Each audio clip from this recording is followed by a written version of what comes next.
Welcome to the Motormouth YouTube channel. I'm Zach. I'm Andrea. And we do a lot of car reviews each and every week. And at the end of the year, we come up with our top fives in different categories. This one is 3-row, mid-size, non-luxury SUVs. It's a very big category. A lot of people shop in this space.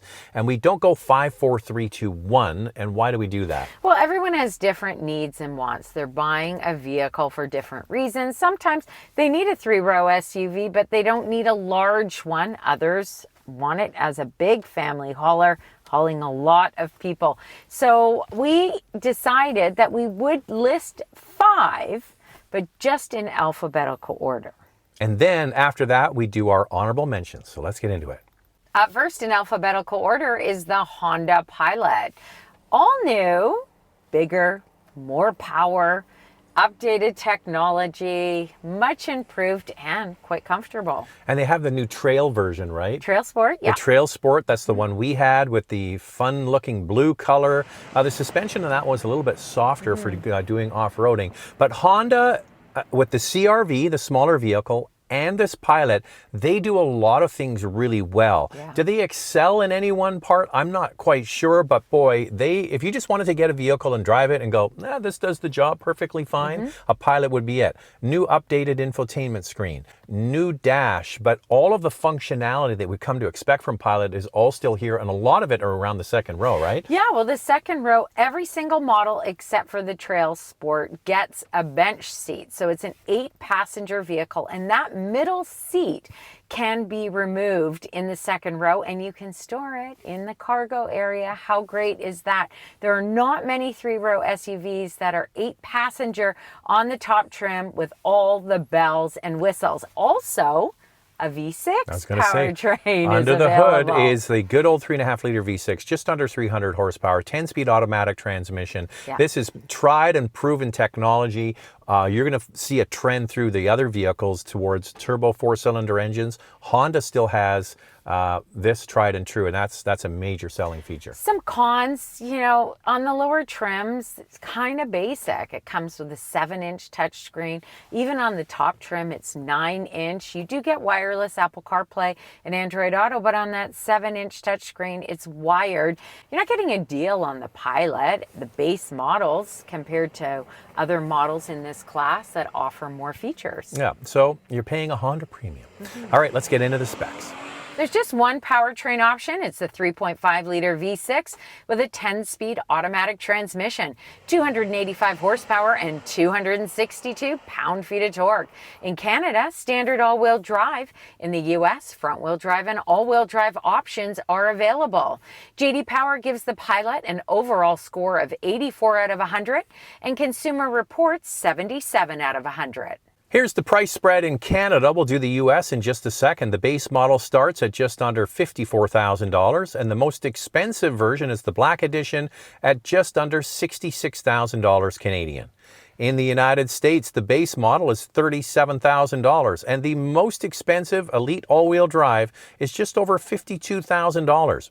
Here's the fuel economy for this 3.5-liter. It's 12.4 liters per 100 kilometers in the city, 9.3 on the highway. That's 19 miles per gallon city, 25 miles per gallon highway. Up next is the Hyundai Palisade. Remember, this is in alphabetical order. All right, there is going to be a new one coming. They've teased that it's going to be revolutionary and very different. So this one, we haven't seen it, but that's what they keep saying. Yeah. So this one is in its last year as this current model.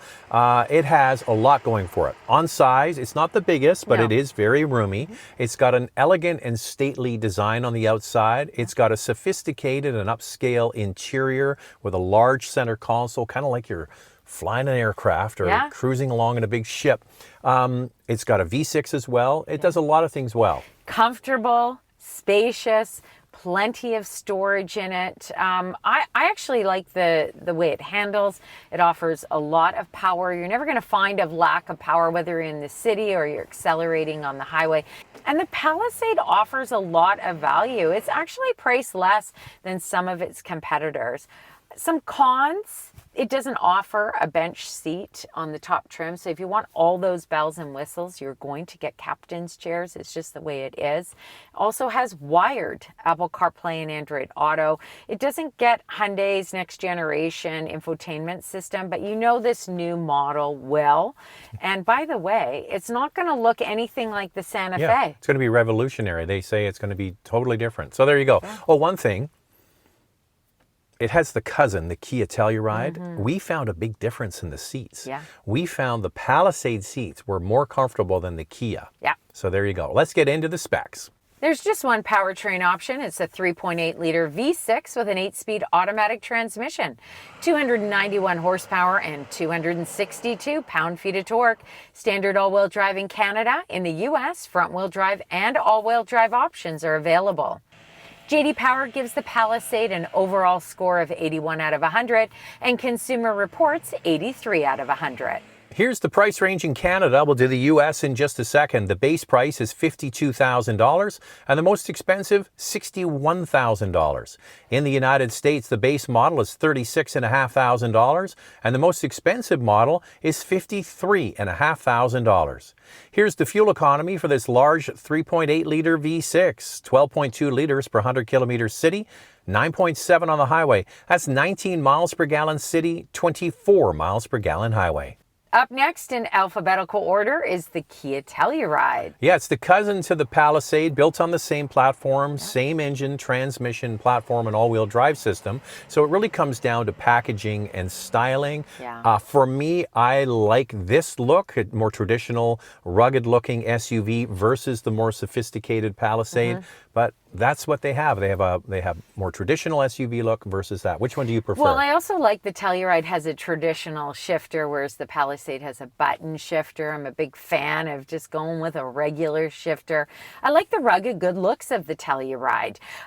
You know, they're the same powertrain, so they both offer great power, refined drive. Now, as we mentioned, the Palisade seats are a little more comfortable. The Kia Telluride seats are quite firm, so definitely check that out. But everybody has different comfort levels, so it's important that you test drive it yourself so that you know for sure. Also, we had a specific trim with the quilted seats and all that, so maybe other trims might have slightly different foam padding, so that's something you need to try. But essentially the same vehicle, it comes down to styling. So it also comes down to packaging and how do they stack up. Yeah, well, once again, the Telluride on the top trim, if you want all those bells and whistles, you cannot get a bench seat. You have to get captain's chairs. And also for 2024, surprisingly, the Kia Telluride pricing is a lot higher than the Palisade and some of these other competitors. One thing about the Telluride, ever since it was introduced, it's had a long wait time to get them. It's just a vehicle people really like. I think it's the styling that we talked about already. Yeah. And I think there's just more demand for it. And so maybe they're putting the price up because of that. The Telluride is a 3.8-liter V6 with an 8-speed automatic transmission, 291 horsepower and 262 pound-feet of torque. Standard all-wheel drive in Canada, front-wheel drive and all-wheel drive options in the US. J.D. Power gives the Telluride an overall score of 83 out of 100 and Consumer Reports 84 out of 100. Here's the price spread in Canada. We'll do the US in just a second. The base model in Canada, $53,000. The top trim is $65,500. In the United States, the base model is $36,000, and the most expensive model is just over $53,000. Here's the fuel economy for this 3.8-liter V6, 12.8 liters per 100 kilometers in the city, 9.8 on the highway. That's 18 miles per gallon city, 24 miles per gallon highway. Up next in alphabetical order is the Mazda CX-90. Some good powertrain options there. All right, so this one made the list because it's offering something really quite unique. It's got an inline 6-cylinder. It's got a new 8-speed automatic transmission, brand new platform, brand new all-wheel drive system. So that's the gas model, which is quite intriguing. A lot of people are excited about the inline 6. Yeah. And also you can get a PHEV. Yeah, you get a plug-in hybrid. I mean, that's really terrific. We just went through the list in alphabetical order and none of them have a hybrid or a plug-in hybrid option. But wait. There's another one coming. Yes, but those three didn't, and now we're here at Mazda. So I think it's great that they have come to the table with a 3-row SUV that's a plug-in hybrid. Now, you've got different powertrain options. You've got that high output inline six with terrific power. You can put premium fuel in it or regular. It handles, I would say it handles well. It's more engaging than some of the others that are on the list. But a con is that the transmission is a little bit sluggish on the gas model, better on the plug-in hybrid. So I think this is a calibration issue from them, and it's something they could probably fix with software. We drove it initially at the launch, didn't notice. We drove them at home here for a full week, and we both found that it was sluggish to downshift. Yeah. Hopefully that's something they can remedy. The other thing is, the top trims are the ones they showed at the launch. Yeah. With all the beautiful hanging stitching and the cloth and all of that. Then we drove a rather basic plug-in, and it's not as fancy. And Andrea found out if you want those big fancy screens, they're only really in the Canadian market available on the top trim. That's it. And also that top trim is a 6-passenger vehicle. So if you're hauling a lot of people, that may not work. And also, this is not one of the biggest in this class. 3rd row legroom is probably better for children rather than adults, although you could squish an adult in there. And cargo space behind that 3rd row isn't the biggest either. So some things to consider. If you don't need a really large family hauler, you might find the CX-90 to be a good size. There are 2 gas powertrain options, both with an 8-speed automatic transmission. The high-output 3.3-liter inline-6 turbo has 340 horsepower and 369 pound-feet of torque with premium fuel. You can use regular fuel in this model, but you'll get a little less horsepower.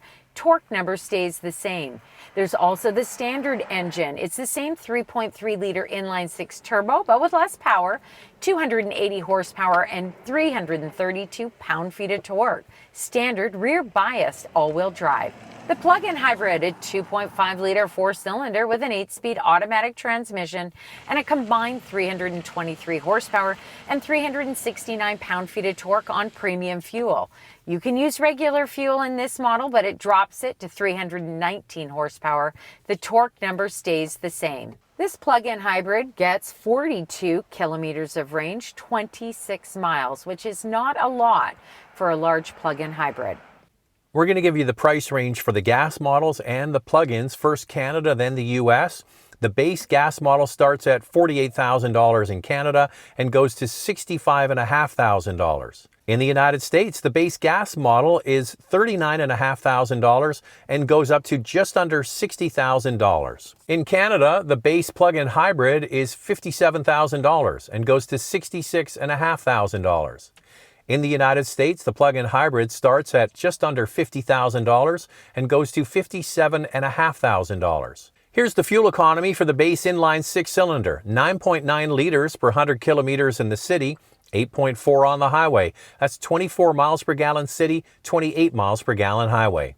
The plug-in earns a combined city and highway rating of 4.2 liters equivalent per 100 kilometers or 56 miles per gallon equivalent when the battery is fully charged.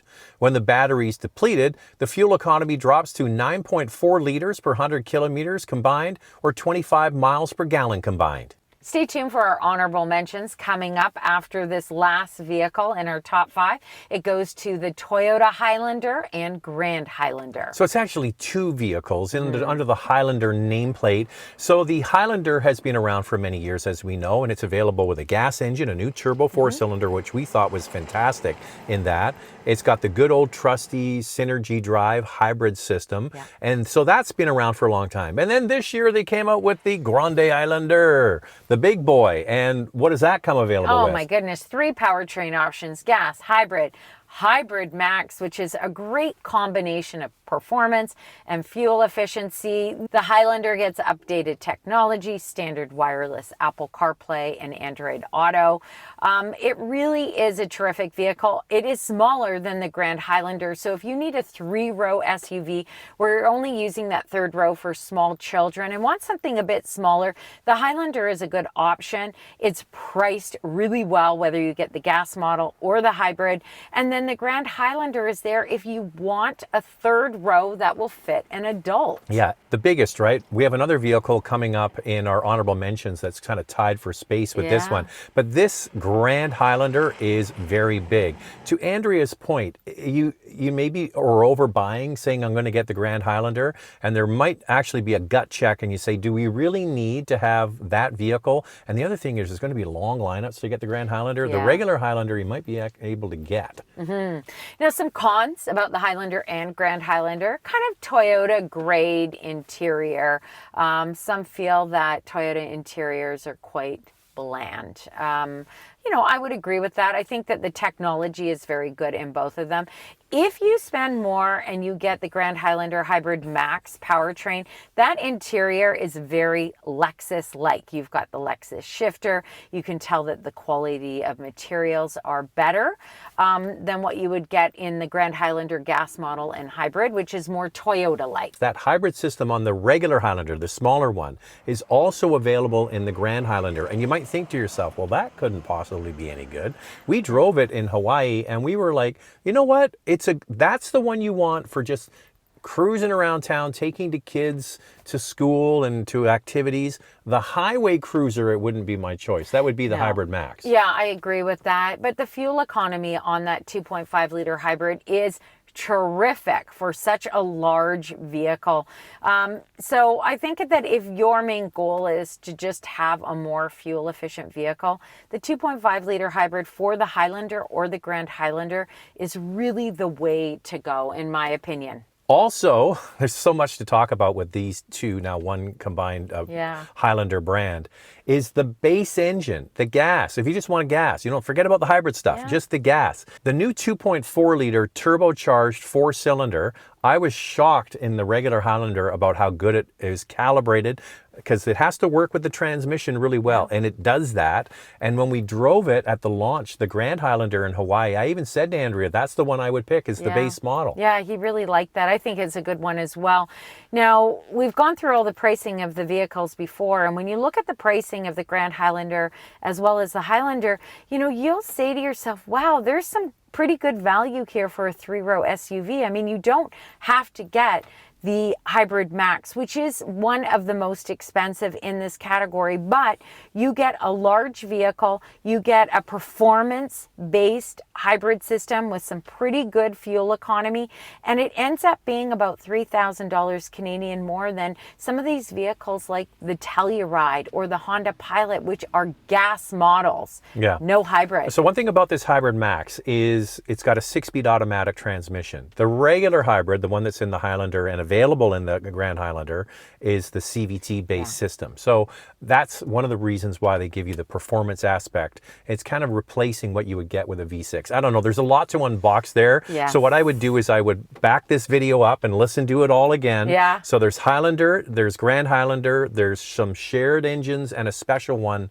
the top trim of the Grand Highlander. Now, of course, it's the same thing with some of these other models. Captain's chairs, once again, on the top trims, which is frustrating for many people who just want a bench seat but want all those bells and whistles. So we have talked to Toyota about it. You know, we keep saying to them, bench seats across all trims, please. Well, we're still waiting. All right, let's get in. There's a lot to unbox with all the specs as well, so let's get into it. The Grand Highlander and Highlander have a 2.4 liter turbocharged 4-cylinder with an 8-speed automatic transmission, 264 horsepower, and 310 pound-feet of torque. Standard all-wheel drive in Canada. In the US, front-wheel drive and all-wheel drive options are available. The second powertrain option is a 2.5 liter 4-cylinder hybrid matched to an eCVT with a combined 243 horsepower, standard all-wheel drive. The Grand Highlander also has that more powerful Hybrid Max model we've been talking about, a 2.4 liter turbocharged 4-cylinder. It gets the 6-speed automatic transmission with a combined 362 horsepower and 400 pound-feet of torque, standard all-wheel drive. J.D. Power gives the Highlander an overall score of 80 out of 100 and Consumer Reports 79 out of 100. The Grand Highlander has not been rated yet. So we're going to go through the pricing for the Highlander, then move on to the Grand Highlander. The base gas Highlander in Canada starts at $49,500 and goes up to just under $58,000. The hybrid model starts at $52,500 and goes up to just under $61,000. In the United States, the gas Highlander starts at $39,000 and goes up to $49,500. The hybrid model in the US starts at just under $41,000 and goes to just over $51,000. Now we switch to the Grand Highlander. The base model in Canada, the gas model, starts at $53,500 and goes up to just under $61,000. The hybrid Grand Highlander starts at roughly $57,000 and goes to $64,000. The hybrid Max in Canada is $68,500. In the United States, the base gas model for the Grand Highlander is $43,000 and goes up to $53,500. The hybrid starts at $44,500 and goes to $51,000. And the hybrid Max starts at $54,000 and goes to $58,000. To save some time, I put all of the fuel economy for the Highlander models on the screen. You've got gas and hybrid models in metric and US miles per gallon. And here's all of the fuel economy for the Grand Highlander for the gas, the hybrid, and the hybrid Max in metric and US miles per gallon. Wow. That is a lot to unbox. I mean, that is a ton of information. I need a nap. This is such a competitive category. So many options to choose from. Holy smokes. And now, honorable mentions. If you've made it this far, isn't it great, this video? Let's get into it. Up first, in alphabetical order, is this Chevrolet Traverse. It's all new with excellent cargo capacity. It seats up to 8 passengers. It's one of the biggest in this class. The interior is all up to date with a standard 17.7-inch diagonal infotainment display and a new 2.5-liter turbocharged 4-cylinder. We look forward to driving it soon. On one of my favorites, the Dodge Durango. And I love this vehicle because it's one of the best handling 3-row SUVs you can buy on the road. Plus, it has amazing quality scores. That's right, amazing quality scores. It's not the biggest, but it has good cargo space. The Uconnect touchscreen is very intuitive, and it has excellent towing capacity. In fact, the best towing capacity in this class. Fuel economy, not so good. The Subaru Ascent, it's compelling because it offers a lot of value. It also has trim options where they offer captain's chairs or a bench seat, so there's a good variety there. It's comfortable, the cabin feels open, it has a comfortable seating position. Fuel economy isn't great on this model, and some complain about the engine matched to a CVT, and it can be a bit noisy. And our final honorable mention goes to the newly updated Volkswagen Atlas. It has a lot of space. It's almost exactly the same size as the Grand Highlander. The big news for this model year is the V6 is gone, replaced with just one turbo 4-cylinder engine. It has an updated interior with all the new connectivity. We find there's still a lot of hard plastic, but a lot better than the previous model. Well, that's it. That's our final list. Type below. Let us know what you think and what your top pick is. Well, it's kind of like we got a top 6 because Highlander and Grand Highlander are in there. We got lots of honorable mentions. This is a huge category. There's a lot of really good competition in there, and there's something in there for everyone. So let us know which one you like. Thanks for watching. Bye-bye.